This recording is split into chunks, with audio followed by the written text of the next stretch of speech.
Hello everyone, I hope you are doing good. हम पढ़ रहे हैं right to person with disability. ये पार्ट थर्ड है। 2 पार्ट इसके ऑलरेडी बन चुके हैं। अगर आपने वो नहीं देखे तो पहले वो देख लें। आई नो आप लोग सोच रहे होंगे कि वीडियोस इतना लेट क्यों आ रही है, बिकॉज मुझे फीवर था और मैं वीडियोस नहीं बना पा रहा था। बट अभी I am feeling little bit good, तो अभी कोशिश करूंगा कि कंटिन्यूसली आपको वीडियोस मिल सकें। जो भी एग्जाम की आप प्रिपरेशन कर रहे हो, यूपी पीसीएसजे या छत्तीसगढ़, तो उसके रिलेटेड आपको जो है वीडियोस मिल सके। आज जो हम पढ़ने वाले हैं चैप्टर 5 से कवर करेंगे। थोड़ा इंपॉर्टेंट पर ज़्यादा फोकस करेंगे एग्जाम पॉइंट ऑफ व्यू से। बाकी तो मैं एक बार आपको समझा ही देता हूँ। आपको क्या करना है, आपको उस चीज़ को थोड़ा सा बस एक रीडिंग लगाकर आपको दिमाग में बैठा लेना है। सेक्शन 24 सोशल सिक्योरिटी के बारे में बात करता है। यहाँ पर बोला गया है कि एप्रोप्रिएट गवर्नमेंट जो है with in the limit of its economic capacity and development, मतलब आप इसको इस तरीके से समझ सकते हो, जो भी रिसोर्सेज होते हैं, सरकार के पास पैसा होता है, ठीक है, अगर पैसा है, रिसोर्सेज हैं, तो उसके चलते वो ऐसी स्कीम्स बनाएंगे, प्रोग्राम्स बनाएंगे, जिससे क्या करा जा सकेगा, सेफ गार्ड एंड प्रमोट करा जा सकेगा पर्सन विद डिसेबिलिटी के राइट्स को। उनको एक अच्छा स्टैंडर्ड ऑफ लिविंग दिया जा सके, जिससे वो इंडिपेंडेंटली रह सके, कम्युनिटी वगैरह में रह सके। ये आपका सबसेक्शन 1 यहाँ पर बोल रहा है। प्रोविजो इसका बात करता है, प्रोविजो थोड़ा इंपॉर्टेंट है, बात करता है क्वांटम ऑफ असिस्टेंस के बारे में, कि जो भी ये स्कीम बनाएंगे, जो भी ये प्रोग्राम बनाएंगे, ठीक है, इसमें ये एटलीस्ट 25% का असिस्टेंस देंगे। किसको? उस व्यक्ति को जो डिसेबल है, ठीक है, higher than the similar scheme applicable to others. जो एक नॉर्मल व्यक्ति के ऊपर जो स्कीम एप्लीकेबल होती है, उसके कंपैरिजन में 25% एटलीस्ट मिनिमम है। ये ध्यान रखिएगा, ये एमसीक्यू बन सकता है। मिनिमम 25% जो है यहां पर देने की बात की जा रही है, क्वांटम ऑफ असिस्टेंस। सबसेक्शन 2 बात कर रहा है the appropriate government while devising मतलब होता है जब ये प्लान कर रहे होते हैं स्कीम्स वगैरह, प्रोग्राम्स वगैरह, तो ये क्या चीजों को ध्यान में रखें, ये कंसीडर करेंगे diversity of disability, gender, age, socio economic status, कि अलग अलग प्रकार की डिसेबिलिटी होती है, एक ही प्रकार की नहीं है। अभी आगे हमें देखने को भी मिलेगा, ठीक है, किसी को कम दिखता है, किसी को कम सुनाई देता है, कोई लिख नहीं पाता, कोई चल नहीं पाता, है ना। तो अलग अलग तरीके की डिसेबिलिटी है, तो डाइवर्सिटी है, gender, age, economic, socio economic status, तो उसको ध्यान में रखते हुए स्कीम्स और प्रोग्राम्स बनाई जाए। वही चीज यहाँ पर सबसेक्शन 3 में लिखा है कि ये जो स्कीम्स है ये क्या क्या प्रोवाइड करेंगे। ये प्रोवाइड करेंगे community centres with good living conditions in terms of safety, sanitation वगैरह, साफ सफाई हो, हेल्थ केयर, काउंसलिंग। वैसे ही facilities for person including children with disabilities, जिनका कोई परिवार नहीं है, जो जिनको अबेंडन कर दिया गया है, जो विदाउट शेल्टर, विदाउट लाइवलीहुड, तो उनको फैसिलिटीज वगैरह प्रोवाइड करने की बात कर रहे हैं। सपोर्ट करेंगे नेचुरल और मैन मेड डिजास्टर्स। नेचुरल मतलब आपको मालूम है, ठीक है, बाढ़ आ जाना, ये नेचुरल हो गया। मैन मेड डिजास्टर जैसे कि भोपाल गैस ट्रेजेडी कांड या इस तरीके से जो होते हैं, वो मैन मेड डिजास्टर हुए, तो उनको वहां पर सपोर्ट करना अगर ऐसा कुछ हुआ है। Support to women with disability for livelihood. Then last बात करता है access to safe drinking water वगैरह, ये आप रीड कर लेना, इतना कुछ खास नहीं है। जी बात करता है डिसेबिलिटी पेंशन वगैरह देना टू पर्सन विद डिसेबिलिटीज को, ठीक है। देन नेक्स्ट है अनएम्प्लॉयमेंट अलाउंस वगैरह देना टू पर्सन विद डिसेबिलिटीज को। तो ये सब आप इसको रीड कर लेना। एग्जाम पॉइंट ऑफ व्यू से उतना इंपॉर्टेंट नहीं है, बट एटलीस्ट आपको नॉलेज होनी चाहिए कि बात क्या कर रहा है। आगे बढ़ते हैं सेक्शन 25 हेल्थ केयर। ये भी ऊपर जैसा हमने जो पढ़ा सेक्शन 24 वैसा ही कुछ है। बात करता है कि एप्रोप्रिएट गवर्नमेंट और लोकल अथॉरिटीज जो है वो नेसेसरी मेजर्स लेंगे for the person with disabilities, और उनको प्रोवाइड करेंगे फ्री हेल्थ केयर। जहां भी वो जिस विसिनिटी में रह रहे हैं वहां पर क्या प्रोवाइड किया जा रहा है, free health care. Then barrier free access in all parts of government and private hospitals. ये बैरियर फ्री हम ऑलरेडी बात कर चुके हैं। बैरियर मतलब क्या होता है, प्रायोरिटी इन अटेंडेंस ट्रीटमेंट, तो ये आप रीड कर लेना, इतना कोई खास इंपॉर्टेंट नहीं है सेक्शन 25। कुछ चीजें मुझे सबसेक्शन 2 में डिस्कस करनी है, तो वो मैं आपको बता देता हूं। Appropriate government and local authorities जो है वो मेजर्स लेंगे, स्कीम प्रोग्राम बनाएंगे प्रमोट करने के लिए हेल्थ केयर, और प्रिवेंट करने के लिए डिसेबिलिटीज ना हो। प्रिवेंट करने के लिए क्या, अकरेंस ऑफ डिसेबिलिटी ना हो, या फिर है तो वो आगे बढ़े ना। Undertake cause to be undertake, survey वगैरह, इन्वेस्टिगेशन करेंगे, रिसर्च करेंगे उस डिसेबिलिटी के ऊपर। प्रमोट करेंगे वेरियस मेथड किसी डिसेबिलिटी को प्रिवेंट करने के लिए, ठीक है। स्क्रीन करेंगे चिल्ड्रन को at least once in a year. अगर कोई रिस्क पे तो नहीं है, किसी को कोई डिसेबिलिटी हो तो नहीं सकती है, तो हर साल जो है चेकअप वगैरह किया जाएगा। Then provide facilities for training वगैरह देना स्टाफ को।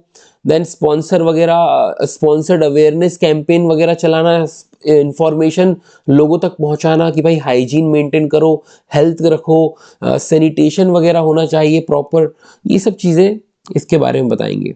Then take measures for pre natal and post natal care of mother and child, birth होने से पहले बच्चे की और बर्थ होने के बाद भी केयर क्या रखी जाती है, उन चीज़ों के बारे में यहाँ पर बात कर रहा है। जैसे कि जब पेट में बच्चा होता है तो वो प्री नटाल डायग्नोसिस में आता है, तो वहाँ पर क्या ध्यान रखना है, पोस्ट नटाल उसके बाद क्या ध्यान रखना है मदर का एंड चाइल्ड का, कि कोई डिसेबिलिटी ना आए, राइट। आगे बढ़ते हैं। देन इनको आप रीड कर लेना, educate public through pre school, awareness वगैरह कराना, मास टेलीविजन के थ्रू, रेडियो के थ्रू, एसेंशियल मेडिकल फैसिलिटीज देना for life saving emergency treatment. तो ये बड़े ही सिंपल हैं, आप इनको रीड करेंगे एक बार तो आपको समझ में आ जाएगा, एग्जाम पॉइंट ऑफ व्यू से उतना ज़्यादा इंपॉर्टेंट नहीं है। देन 26 इंश्योरेंस स्कीम्स के बारे में बात करता है कि अप्रोप्रिएट गवर्नमेंट जो है वो बाय नोटिफिकेशन इंश्योरेंस स्कीम्स बनाएंगी एम्प्लॉयज के लिए जो डिसेबिलिटी से ग्रसित हैं, उनके लिए ऐसी स्कीम बनाने की बात यहां पर सेक्शन 26 आपका करता है। आगे बढ़ते हैं सेक्शन 27 की ओर। सेक्शन 27 बात करता है रिहैबिलिटेशन के बारे में। रिहैबिलिटेशन, यहां पर रिहैबिलिटेशन से मतलब ये है कि जिनको डिसेबिलिटी है, जो ढंग से चल नहीं पाते, उनकी मदद करना, राइट, कि वो एक्सीड ना करे, पहली बात तो वो चीज डिसेबिलिटी बढ़े ना, ठीक है, और साथ ही साथ जैसे किसी को कम दिखता है तो ऐसा ना हो कि धीरे धीरे एकदम ही बंद हो जाए, ऐसी अगर कोई स्टेज है तो कैसे उसको प्रिवेंट किया जा सके, तो वहां पर रिहैबिलिटेशन मेथड्स के थ्रू ये चीजें की जाती है, ठीक है। The appropriate government and local authority shell with in their economic capacity and development, जितना उनसे हो सकता है, जितने उनके पास रिसोर्सेज हैं, जो भी उनके पास फंड्स हैं, उनको लगाकर ऐसे प्रोग्राम्स वगैरह बनाए जाए रिहैबिलिटेशन के in areas of health, education, employment for all person with disabilities. Subsection 2 बात करता है कि वो फाइनेंशियल असिस्टेंस भी देंगे, किसको, एनजीओस को। क्या दे रहे हैं, फाइनेंशियल असिस्टेंस दे रहे हैं यहां पर एनजीओस को, एप्रोप्रिएट गवर्नमेंट और लोकल अथॉरिटीज। देन आगे बढ़ते हैं सेक्शन 28 नॉट इंपॉर्टेंट, अगर आप पढ़ना चाहें तो रीड कर लें, सिंपल है, रिसर्च एंड डेवलपमेंट। 29 भी वैसा ही है, कल्चर एंड रिक्रिएशन से रिलेटेड, कि यहाँ पर अप्रोप्रिएट गवर्नमेंट लोकल अथॉरिटीज़ जो है उनके राइट्स को प्रोटेक्ट करने के लिए, जिससे उनके पास एक कल्चरल लाइफ हो, वो पार्टिसिपेट कर सकें रिक्रिएशनल एक्टिविटीज़ में। आगे जाके हम देखेंगे स्पोर्ट एक्टिविटीज़ का भी काफ़ी कुछ बात की गई है कि वो स्पोर्ट एक्टिविटीज़ में भी पार्टिसिपेट कर सकें। तो उनको बेसिकली क्या कर रहे हैं, जो डिसेबल व्यक्ति नहीं है जो वो कर सकता है, वो सारी फैसिलिटीज़ उनको देने की यहाँ पर कोशिश की जा रही है, ठीक है। आर्टिस्ट हैं, राइटर्स हैं, तो वो अपना टैलेंट को परस्यू कर सकें, अपने इंटरेस्ट, जो भी जिस फील्ड में उनको इंटरेस्ट है वो उसको परस्यू कर सकें। Art accessible to person with disabilities, promoting recreation centres बना सकें। देन ये सब चीज़ें हैं, तो आप इनको रीड कर लें, बड़ा ही सिंपल है। स्पोर्टिंग एक्टिविटीज़ भी उसी से सिमिलर है कि वो इस तरीके से रीडिज़ाइन करेंगे चीज़ों को कि वो स्पोर्ट्स खेल सकें, ठीक है, इस तरीके से टेक्नोलॉजी का डेवलपमेंट हो। तो ये सब चीज़ें यहाँ पर दी गई हैं, आप इनको एक बार रीड करें और आपको इजीली समझ में आ जाएगा। अब आते हैं चैप्टर 6 की ओर, जो कि बहुत ही इंपॉर्टेंट है। चैप्टर 6 आपका यहाँ से पक्का क्वेश्चन आने वाला है आपके एग्जाम में एमसीक्यू पॉइंट ऑफ व्यू से। अभी तक हमने चैप्टर 5 तक पढ़ा, जहाँ पर बहुत कम क्वेश्चंस कुछ बन सकते थे आपके एग्जाम पॉइंट ऑफ व्यू से, to be very honest. But chapter 6 से हम जो पढ़ने वाले हैं, अब आप जो भी पढ़ने वाले हो इस एक्ट के अंदर, वो एमसीक्यू पॉइंट ऑफ व्यू से काफी कुछ इंटरेस्टिंग और इंपॉर्टेंट होने वाला है, मैं आपको बताते जाऊंगा। सबसे पहले तो आपको यही मालूम होना चाहिए कि special provision for person with benchmark disability से रिलेटेड कौन सा चैप्टर बात करता है। तो डायरेक्ट क्वेश्चन एमसीक्यू आपका ये बनता है, तो इसका आंसर है चैप्टर 6, जो है बेंचमार्क डिसेबिलिटी के बारे में बात करता है। सेक्शन 31 अपने आप में ही क्वेश्चन है, बात करता है फ्री एजुकेशन दी जाएगी उन बच्चों को जो बेंचमार्क डिसेबिलिटी से ग्रसित हैं, जिनको बेंचमार्क डिसेबिलिटी है। अब ये कहां पर दिया हुआ था, हमने ऑलरेडी पढ़ा हुआ भी है। आर और एस आपको याद आ रहा होगा, उस टाइम पर मैंने आपको बताया भी था कि इनकी आप ट्रिक बना सकते हो किसी तरीके से। तो बेंचमार्क डिसेबिलिटी जो है 40% से ज्यादा हमने वहां पर पढ़ा था, राइट, याद आ रहा होगा आपको, नहीं आ रहा है तो एक बार रिवीजन आपको करना बनता है। आगे बढ़ते हैं, तो बात करता है कि एवरी चाइल्ड, हर वो बच्चा जो बेंचमार्क डिसेबल है, वो किस एज में, एज ऑफ 6 to 18 ईयर्स, 6 से 18 साल के बीच में ऐसा कोई व्यक्ति है, ऐसा कोई बच्चा है जो कि क्या है, बेंचमार्क डिसेबिलिटी है उसको, मतलब 40% से ज्यादा की डिसेबिलिटी है, तो उसको राइट है, राइट टू फ्री एजुकेशन यहां पर दिया जा रहा है उसके नेबरहुड स्कूल में या फिर कोई स्पेशल स्कूल में उसके चॉइस के। तो बड़ा ही इंपॉर्टेंट क्वेश्चन है, ध्यान रखिएगा भैया। सेक्शन 31 6 से 18 साल इंपॉर्टेंट है, ये एग्जाम में आ सकता है। आगे बढ़ते हैं। सबसेक्शन 2 बात करता है appropriate government and local authority जो है ये इंश्योर करेंगे कि her child with benchmark disability उसको वो एक्सेस कर सके फ्री एजुकेशन को इन एन एप्रोप्रिएट एनवायरनमेंट जब तक वो अटेन नहीं कर लेता 18 साल की उम्र, राइट। चलिए आगे बढ़ते हैं सेक्शन 32 की ओर। सेक्शन 32 बात करता है reservation in higher education, educational institution के बारे में। रिजर्वेशन के बारे में बात की जा रही है।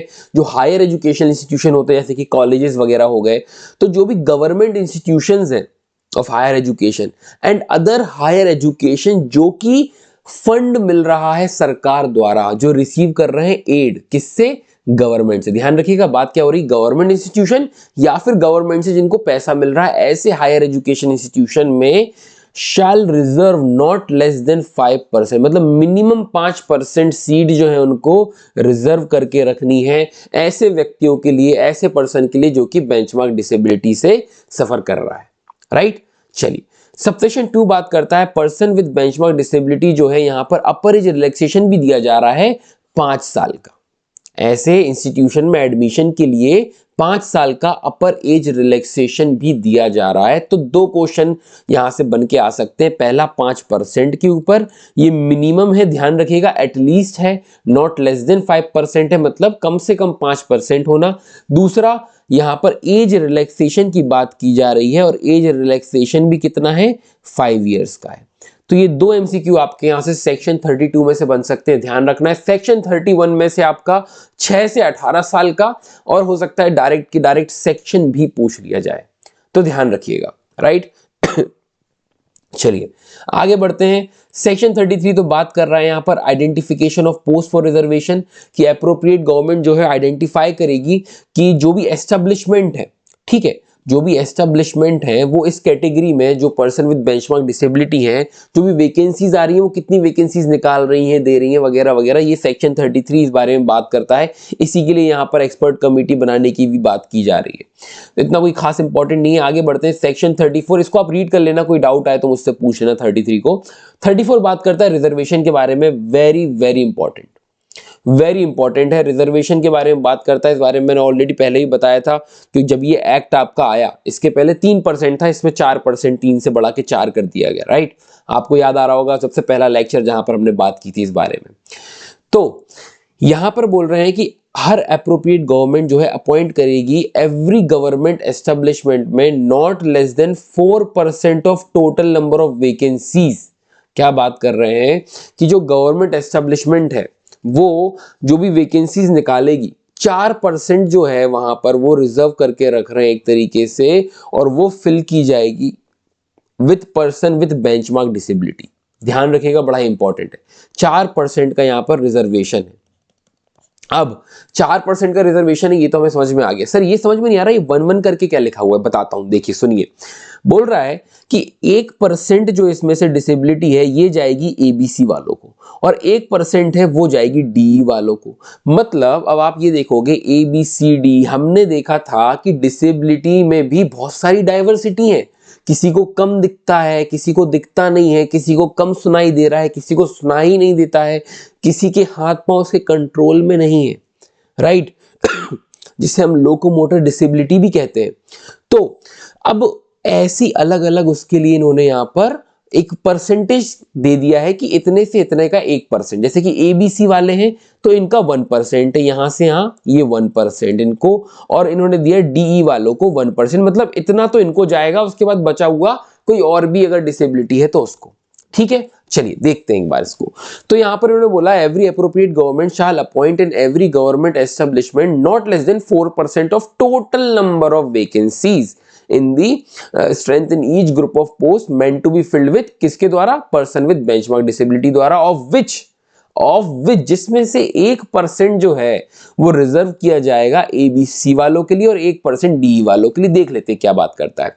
एबीसी के अंदर कौन कौन आता है? पहला आपका ब्लाइंडनेस है, लो विजन है, डेफ, हार्ड ऑफ हियरिंग मतलब सुनाई नहीं देना, देन लोकोमोटर डिसेबिलिटी, जैसा मैंने बताया हाथ पैर कंट्रोल में नहीं रहते जिनके, राइट, इंक्लूडिंग सेरेब्रल पैल्सी और लेप्रोसी, डॉर्फिज्म, इस बारे में हम बात कर चुके हैं। एसिड अटैक विक्टिम्स, ये आपका इस एक्ट में इंक्लूड किया गया है, ठीक है। फेस डिफिगर हो जाना वगैरह वगैरह, तो ये सब भी इसके अंदर आ जाते हैं।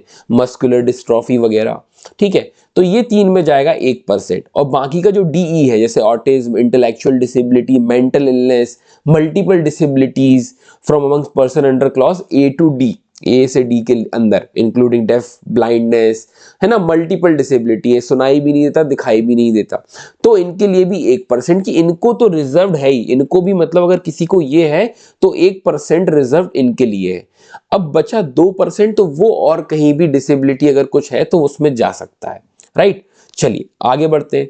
प्रोविजो बात करता है that the reservation in promotion shall be in accordance with the instruction. तो बात कर रहा है कि जो प्रमोशन की बारे में बात हो रही है कि प्रमोशन वगैरह भी अगर होता है तो वो एप्रोप्रिएट गवर्नमेंट के इंस्ट्रक्शंस के अकॉर्डिंग, जैसे भी इंस्ट्रक्शन दिए जाएंगे उस अकॉर्डिंग किया जाएगा, ठीक है। वहां भी रिजर्वेशन रहेगा, कैसा क्या रहेगा वो एप्रोप्रिएट गवर्नमेंट के इंस्ट्रक्शंस पर चलेगी चीजें। देन आगे बढ़ते हैं।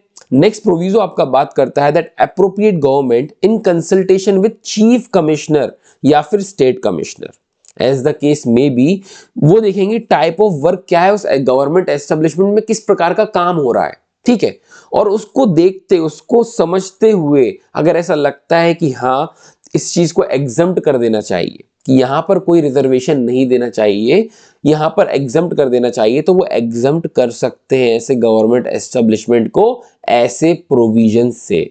तो आई होप आपको ये क्लियर होगा। इंपॉर्टेंट है ये सेक्शन, ध्यान रखिएगा। सेक्शन 34 बड़ा ही इंपॉर्टेंट है, क्लियर कट पूछा जा सकता है कि कौन सी कैटेगरी के लिए 1-1% बताया गया है, टोटल कितना बताया गया है। तो 2-3 क्वेश्चन आपके यहीं से बन गए, राइट। चलिए आगे बढ़ते हैं।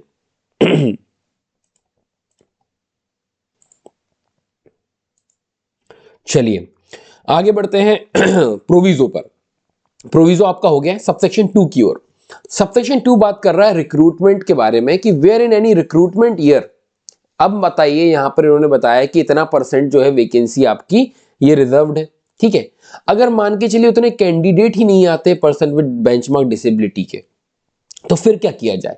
तो इन्होंने बोला जब रिक्रूटमेंट कर रहे हैं, रिक्रूटमेंट ईयर जो है उसमें वैकेंसी अगर फिल नहीं हुई तो क्या किया जाएगा। अगर नॉन अवेलेबिलिटी है, सुटेबल पर्सन ही नहीं है विथ बेंचमार्क डिसेबिलिटी जो फुलफिल कर सके, तो वो फॉरवर्ड की जाएंगी। कैसे? कैरी फॉरवर्ड की जाएंगी अगले साल सक्सीडिंग रिक्रूटमेंट ईयर में, ठीक है। अगर सक्सीडिंग रिक्रूटमेंट ईयर में भी कोई व्यक्ति नहीं मिलता है, ठीक है, तब भी अवेलेबल नहीं है, तो क्या किया जाएगा। तो उन्होंने बोला तब उसको इंटरचेंज किया जाएगा। जो 5 कैटेगरीज हमने देखी ना, A B C D E, तो फिर अगर जैसे कि सपोज करो डी और ई या ए बी सी वाली कैटेगरी में 1% का था, वहां पे कोई सूटेबल बंदा नहीं है, तो डी और ई वाली कैटेगरी से लेकर वहां पर रख दिया जाएगा, ठीक है। इंटरचेंज किया जा सकता है देन, ठीक है। And only when there is no person with disability available for the post in that year, employer fill करेगा। मान के चलो कोई व्यक्ति है ही नहीं, अब अगले साल भी नहीं है, तो क्या करे। तो इन्होंने बोला कि फिर अगर कोई व्यक्ति ऐसा है जो डिसेबल नहीं भी है, तो फिर उसको यहां पर वैकेंसी में आपको यहां पर चाहे तो आप उसको रिक्रूट कर सकते हो। फिर जरूरी नहीं है कि आप बेंचमार्क विद डिसेबिलिटी वाले व्यक्ति को ही रखो, जब मिल ही नहीं रहा है ही नहीं, तो फिर आप किसको रख सकते हो, other than a person with disability, जिसको डिसेबिलिटी नहीं है आप उसको भी यहां पर दे सकते हो, राइट। इंपॉर्टेंट पॉइंट है, बड़ा ही इंपॉर्टेंट है, आई होप क्लियर होगा। प्रोविजो बात करता है that if the nature of vacancy in an establishment is such that a given category of person can not be employed, ठीक है। बात कर रहे हैं कि भाई इस तरीके का काम है एस्टेब्लिशमेंट के अंदर कि जो व्यक्ति है उसको एम्प्लॉय किया ही नहीं जा सकता, जो गिवन कैटेगरी ऑफ पर्सन है वो एम्प्लॉय की ही नहीं जा सकती, तो वैकेंसीज जो है इंटरचेंज कर दी जाएंगी 5 कैटेगरी के अंदर, बट अप्रूवल ली जाएगी, प्रायर अप्रूवल एप्रोप्रिएट गवर्नमेंट की। चलिए आगे बढ़ते हैं। तो यहाँ पर दो इंटरचेंज आपको देखने को मिले, यहाँ पर एक यहाँ पर बात हुई है और यहाँ पर बात हुई है कि जब कोई व्यक्ति अगले साल भी नहीं मिला तो फिर इंटरचेंज करके उसको वैकेंसी को फुलफिल किया जाएगा। चलिए आगे बढ़ते हैं। सबसेक्शन 3 तो ये अपर एज के बारे में बात करता है। Section 35 incentive to employers in private sector, बड़ा ही इंपॉर्टेंट है, एमसीक्यू यहां से आप एक्सपेक्ट कर सकते हैं। बताता हूं कहां से बनेगा। एप्रोप्रिएट गवर्नमेंट और लोकल अथॉरिटी जो है with in the limit of their economic capacity and development, अब ये मैं बता चुका हूं इकोनॉमिक कैपेसिटी डेवलपमेंट क्या है, रिसोर्सेज हैं, फंड है, उसके हिसाब से सरकार करती है। ठीक है, ऐसा नहीं है कि सरकार के पास पैसा नहीं है, कुछ नहीं है, फिर भी सरकार लगी हुई है। तो इसलिए उन्होंने बोला कि with in the limit of their, जितनी उनकी बस की है ना उतना, ठीक है, प्रोवाइड करें इंसेंटिव टू एम्प्लॉयर को दे रहे हैं। देखो प्राइवेट सेक्टर में भी दिया जा रहा है, प्राइवेट सेक्टर में एम्प्लॉयर को इंसेंटिव दिया जा रहा है, ये मेक श्योर करने के लिए, ये इंश्योर करने के लिए कि कम से कम 5% जो आपकी वर्कफोर्स है ना, जितने भी लोग आप एम्प्लॉय कर रहे हो, काम कर रहे हैं, उसके 5% कम से कम आप रखो। कौन से? पर्सन विद बेंचमार्क डिसेबिलिटी वालों को, मतलब एक तरीके से जॉब देने की बात की जा रही है कि जो भी आप अगर 100 लोग हैं आपके उसमें काम कर रहे हैं तो उसमें से 5 लोग कम से कम आप पर्सन विद बेंचमार्क डिसेबिलिटी वालों को जॉब दो। ठीक है, ये बात की जा रही है सेक्शन 35 में। तो इंसेंटिव एम्प्लॉयर को दिया जा रहा है प्राइवेट सेक्टर के अंदर, ठीक है, जिससे क्या होगा, एक मोटिवेशन फैक्टर है कि भाई वो रखेंगे। आगे बढ़ते हैं। सेक्शन 36 स्पेशल एम्प्लॉयमेंट एक्सचेंज के बारे में बात करता है। चलिए देखिए, एप्रोप्रिएट गवर्नमेंट जो है by notification require that from such date employer जो है हर एस्टेब्लिशमेंट में, अब यहां पर क्या हो रहा है ना, जो एम्प्लॉयर है, जो भी एस्टेब्लिशमेंट है उसका एम्प्लॉयर होगा, वो फर्निश करेगा यहां पर इंफॉर्मेशन और रिटर्न जो भी सेंट्रल गवर्नमेंट द्वारा प्रिस्क्राइब्ड है, जिस भी हिसाब से, कि कितनी वैकेंसीज वो निकाल रहा है इनके लिए, किनके लिए? पर्सन विद बेंचमार्क डिसेबिलिटी वालों के लिए। ठीक है, या तो लिए या फिर वो निकालने वाला है, about to occur in that establishment to. और ये सारी इंफॉर्मेशन किसको देगा? ये एम्प्लॉयर जो है ये इंफॉर्मेशन देगा स्पेशल एम्प्लॉयमेंट एक्सचेंज को, राइट। तो ये कुल मिलाकर जो एस्टेब्लिशमेंट में एम्प्लॉयर है वो स्पेशल एम्प्लॉयमेंट एक्सचेंज वालों को बता रहा है कि इस साल इतनी या पिछले साल हमने इतनी वैकेंसीज निकाली, जिसमें हमने पर्सन विद बेंचमार्क डिसेबिलिटी को इतनी वैकेंसी अलॉट की, अगले साल इतनी आने वाली है, उसके अगले साल इतनी आने वाली, ऐसा वगैरह वगैरह, ये सब बताने की बात यहाँ पर की जा रही है। आगे बढ़ते हैं आगे बढ़ते हैं सेक्शन 37 की ओर, special scheme and development programmes के बारे में।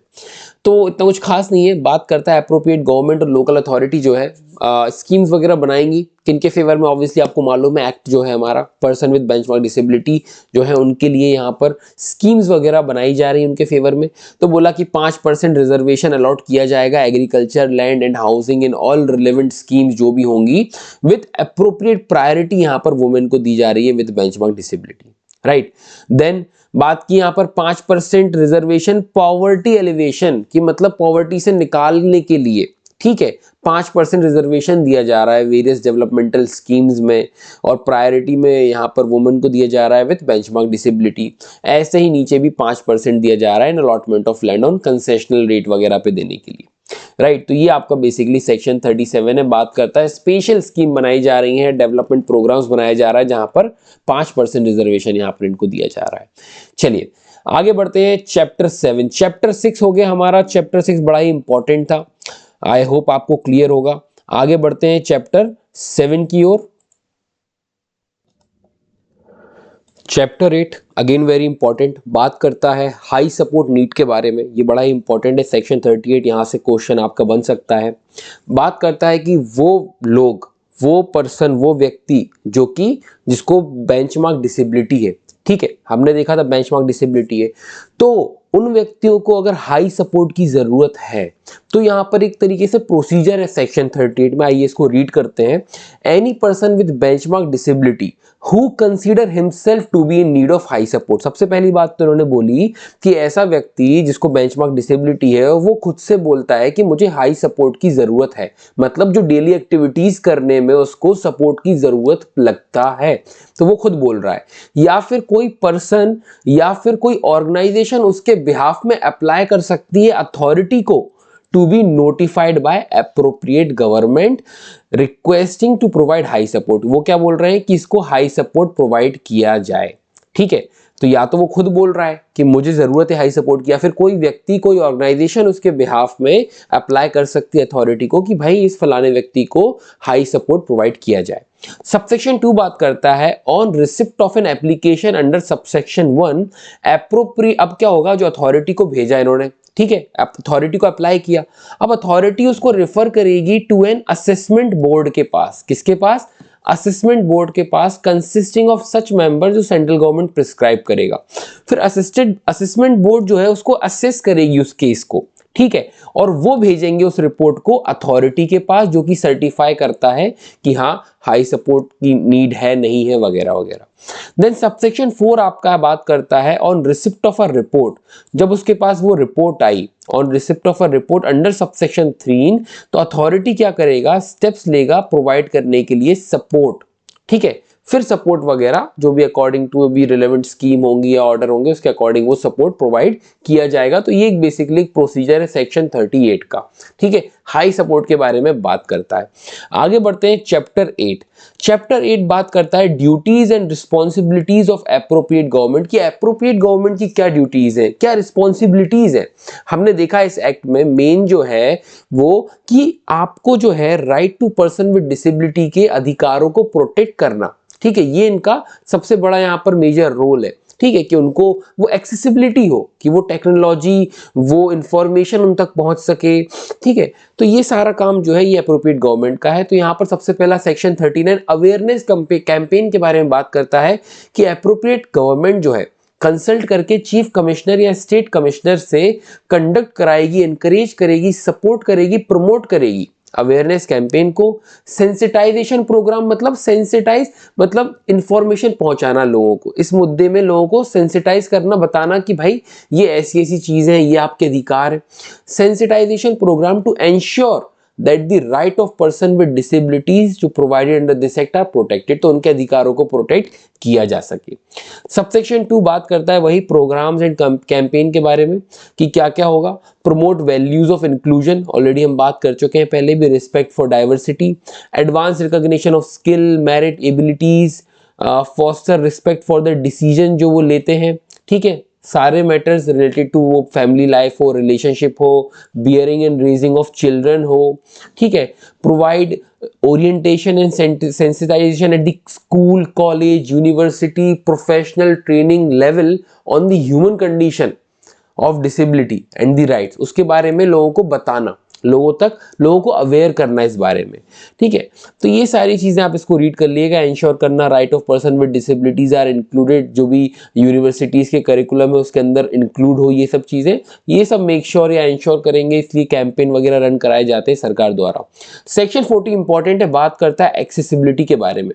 तो सेंट्रल गवर्नमेंट जो है चीफ कमिश्नर के कंसल्टेशन के साथ यहाँ पर ये फॉर्मुलेट करेंगे rules for person with disability और ले डाउन करेंगे ये स्टैंडर्ड्स ऑफ एक्सेसिबिलिटी। किस चीज के लिए? आपने देखा होगा ट्रांसपोर्टेशन के केस में अगर हम बात करें तो आपने देखा होगा जो बसें चलती हैं, या दिल्ली की बात कर लो, दिल्ली जो मेट्रो है, ठीक है, वहां पे आपने देखा होगा वहां पर क्लियरली लिखा रहता है कि डिसेबिलिटी पर्सन के लिए अलग से वहां पर चेयर्स वगैरह लगाई गई हैं, ठीक है, कि वहां पर आप उनको बैठ मतलब एक तरीके से रिजर्व करके रखा हुआ है कि अगर कोई व्यक्ति उस कंपार्टमेंट में ऐसा है जो कि डिसेबल है तो उसको वहां पर बैठने दिया जा सके, ठीक है, वहां पर ऐसा लिखा भी है क्लियरली।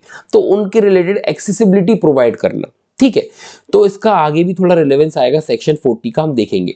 सेक्शन 41 भी वही है, एक्सेस टू ट्रांसपोर्ट वगैरह, सूटेबल मेजर्स वगैरह सरकार लेगी जिससे उनको फैसिलिटीज दी, जैसे कि बस स्टॉप पे बैठने की सुविधा, रेलवे स्टेशन पर इस तरीके से बैठने वगैरह की सुविधा, या फिर कोई चढ़ नहीं सकता तो चढ़ाने के लिए आपने देखा होगा वो चेयर आती है जो, ठीक है, उस पर बिठाकर चढ़ाया जा सकता है। तो कुल मिलाकर फैसिलिटीज वगैरह प्रोवाइड करने की यहाँ पर बात की जा रही है, बस स्टॉप पर, रेलवे स्टेशन पर, एयरपोर्ट्स पर, conforming to the accessibility standards. और ये जब हमने देखा है, अभी आप आगे भी पढ़ोगे कि अब जो भी इस तरीके से बिल्डिंग्स वगैरह बनाई जाएंगी, ठीक है, उनको इन चीजों को अपने अंदर ध्यान रखते हुए ही बनाना है कि अगर कोई डिसेबल व्यक्ति यहां से चढ़ना चाहता है, आपने देखा होगा हॉस्पिटल्स में, ठीक है, लिफ्ट लगी होती है, अगर कोई व्यक्ति चढ़ नहीं सकता तो उनके लिए वहां पर चेयर्स वगैरह होती हैं, ठीक है, स्टेयर्स भी होते हैं और साइड में वो ढलान वाली पट्टी भी होती है। तो ये सारी फैसिलिटीज को देखते हुए ऐसा नहीं है कि हाँ इन्होंने बना दी, ऐसा नहीं है, ये कंपलसरी है बनाना, अभी आपको आगे पढ़ने को मिलेगा ये चीज। तो सेक्शन 41 बात करता है एक्सेस टू ट्रांसपोर्ट के बारे में, इसको आप रीड कर लीजिएगा, सिंपल है। 42 बात करता है एक्सेस टू इंफॉर्मेशन, ये भी सिमिलर वैसे ही कुछ है, information and communication technology, already हम बात कर चुके हैं काफी एक्सेसिबिलिटी के बारे में, पहले भी हमने सबसे पहले लेक्चर में बात की थी। तो वही सब है यहाँ पर कि जो भी कंटेंट है वो अवेलेबल हो, ऑडियो, प्रिंट, इलेक्ट्रॉनिक, किसी भी प्रकार का है, वो एक्सेसिबल फॉर्मेट में हो कि एक नॉर्मल व्यक्ति भी देख सके और जो व्यक्ति डिसेबल है वो भी देख सके, ठीक है। चलिए, then 43 consumer goods, appropriate government जो है सारी कोशिश करेगी, मेजर्स लेगी कि वो प्रमोट कर सके development, production, distribution universally designed consumer products का। यूनिवर्सली डिजाइंड कंज्यूमर प्रोडक्ट्स मतलब कोई भी उस प्रोडक्ट को यूज कर सकता है, ठीक है, ऐसे प्रोडक्ट्स को प्रमोट करेगी सरकार।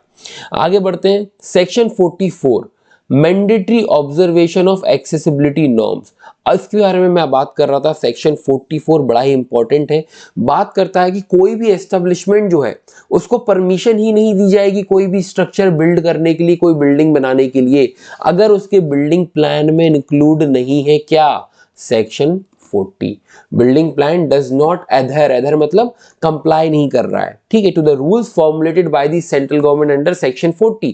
सेक्शन 40 क्या बात करता है, एक्सेसिबिलिटी के बारे में, वो ट्रांसपोर्टेशन से हो, फिजिकल एनवायरनमेंट से हो, वो सारी चीजें यहाँ पर इंक्लूड है। सबसेक्शन 2 बात करता है कोई भी एस्टेब्लिशमेंट जो है इशू नहीं किया जाएगा उसको सर्टिफिकेट ऑफ कंप्लीशन, या अलाउ नहीं किया जाएगा ऑक्यूपेशन के लिए ऑफ अ बिल्डिंग अनलेस वो कंप्लाई ना करे रूल्स जो कि सरकार ने बनाए हुए हैं। मतलब आपको जो पर्सन विद डिसेबिलिटी है, जिनको डिसेबिलिटी है, उनके लिए जो भी यहाँ पर रूल सरकार बनाएगी, आपको वो बिल्डिंग बना रहे हो तो वो सारी चीज़ों का ध्यान रखना होगा कि अगर वहाँ पर उन्होंने बोला कि वहाँ पर इस तरीके से एक ऐसी चेयर होनी चाहिए जहाँ पर अगर कोई व्यक्ति चल नहीं सकता तो उसको लाया ले जाया जा सके, तो वो सब चीज़ें आपको करनी होंगी। चलिए आगे बढ़ते हैं, सेक्शन 45 बात करता है time limit for making existing infrastructure and premises accessible. अब ये तो देखो उन्होंने बोला कि नई बिल्डिंग अगर बना रहे हो तो आपको नहीं करा जाएगा, बट अगर कोई पुराना इंफ्रास्ट्रक्चर है तो क्या, तो उन्होंने कुछ समय दिया है कि भाई उसमें आप बदलाव कर लो। तो उन्होंने बोला कि जो भी एग्जिस्टिंग पब्लिक बिल्डिंग्स है, तो उन्होंने बोला वहां पर shall be made accessible in accordance with the rules जो भी सेंट्रल गवर्नमेंट बनाएगी, कितने समय के अंदर अंदर, 5 साल के अंदर अंदर, with in a period not exceeding 5 years। Important है, क्वेश्चन बन सकता है, बड़ा ही सिंपल है। अब सेंट्रल गवर्नमेंट चाहे तो वहां पर एक्सटेंड भी कर सकती है टाइम को, यही आपका प्रोविजो बात करता है। आगे बढ़ते हैं सेक्शन 46 की ओर, time limit for accessibility by service provider. Service provider को यहाँ पर टाइम लिमिट दिया जा रहा है एक्सेसिबिलिटी प्रोवाइड करने के लिए।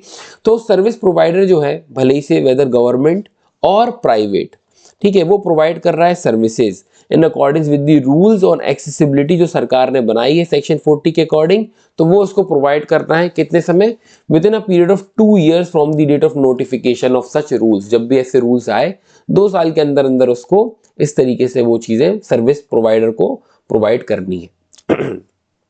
राइट, देन आगे बढ़ते हैं, 47 HR ह्यूमन रिसोर्स डेवलपमेंट से रिलेटेड है। तो यहाँ पर बात की जा रही है कि अप्रोप्रिएट गवर्नमेंट जो है कोशिश करेगा, एफर्ट लगाएगा डेवलप करने के लिए ह्यूमन रिसोर्स। तो क्या क्या कर रहे हैं यहाँ पर, मैंडेटरी ट्रेनिंग दी जा रही है डिसेबिलिटी राइट्स पे, ठीक है, जजेस को, लॉयर्स को, पुलिस को, लेजिस्लेटर जो लॉ बना रहे हैं, पंचायती राज मेंबर्स को, एडमिनिस्ट्रेटर को, सबको यहाँ पर क्या किया जा रहा है, मैंडेटरी ट्रेनिंग दी जा रही है। उनके अधिकारों से उनको एक तरीके से बताया जा रहा है कि ये इनके अधिकार है, ऐसे डील करना है, ऐसे प्रोटेक्ट करना है। तो इसको आप रीड कर लीजिएगा, बड़ा ही सिंपल है। सेक्शन 47 इतना कोई खास नहीं है। सेक्शन 48 बात करता है सोशल ऑडिट के बारे में कि अप्रोप्रिएट गवर्नमेंट जो है सोशल ऑडिट करवाएगी, जो भी स्कीम्स या प्रोग्राम्स ये बनाएंगे जिसमें पर्सन विद डिसेबिलिटी को इंक्लूड किया गया है, ये इंश्योर करने के लिए वो स्कीम प्रोग्राम जो है कोई इम्पैक्ट, कोई एडवर्स मतलब कोई हार्मफुल इम्पैक्ट ना डाले उन लोगों पर, पर्सन विद डिसेबिलिटी पर, ठीक है, उनके नीड, उनके रिक्वायरमेंट्स को ध्यान में रखते हुए। तो एक तरीके का ये सोशल ऑडिट कराने की यहाँ पर बात की जा रही है। तो ये आपका था चैप्टर 8। आई होप यहाँ तक आपको सभी कुछ क्लियर होगा। कुछ भी अगर डाउट है तो आप कमेंट सेक्शन में पूछ सकते हैं। इसके बाद मिलेंगे हम कल, बहुत ही जल्दी आपको इसका वीडियो जो है आज ही मिल जाएगा चैप्टर 9 पर भी। चैप्टर 9 से जितना भी हम कोशिश होगा आज में या कल तक मैक्स टू मैक्स इस एक्ट को हम कंप्लीट कर लेंगे। तो मिलते हैं नेक्स्ट वीडियो में। अगर आपको ये वीडियो पसंद आया है तो इसको लाइक जरूर करें, सब्सक्राइब करें हमारे चैनल को अगर आप नए हैं, बेल आइकन को प्रेस कर लें जिससे आपको और भी इस तरीके की वीडियोस मिलती रहे। Thank you so much.